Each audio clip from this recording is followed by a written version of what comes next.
जय शिवराय मित्रांनो, कसे आहात? मजेमध्ये? Very good. माझ्या पाठीमागे 3 वाक्यांचा आपण सराव करणार आहोत आणि बघणार आहोत आपल्याला ती वाक्य इंग्लिशमध्ये बोलता येतात की नाही. चला तर मग. इथे पहिलं वाक्य आहे, स्पंदन अंथरूण टाकत आहे आणि मला उत्तर द्या.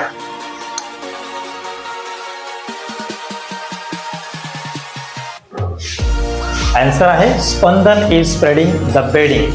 बेडिंगचा अर्थ काय? बेडिंग म्हणजे बेड, कवर, उषा वगैरे सगळं. बेडिंग म्हणजे झोपण्याच्या सगळ्या वस्तू. ठीक आहे. दुसरं वाक्य, श्रुती गोधड्यांच्या घड्या घालत आहे आणि मला उत्तर द्या.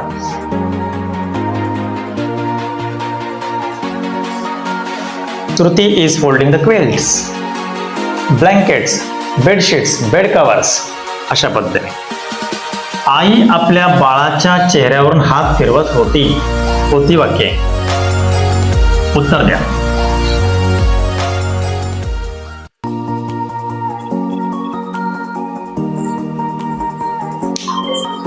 The mother was affectionately stroking or caressing her baby's face.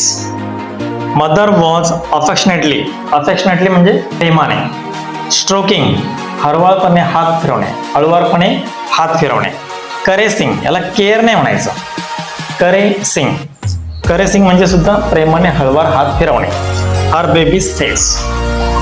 अशाच नवनवीन वाक्यांसाठी, दररोज 3 वाक्यांच्या सरावासाठी मला फॉलो करा, सबस्क्राईब करा आणि शेअर करा ही सगळी वाक्य आणि इंग्लिश लवकरात लवकर शिका.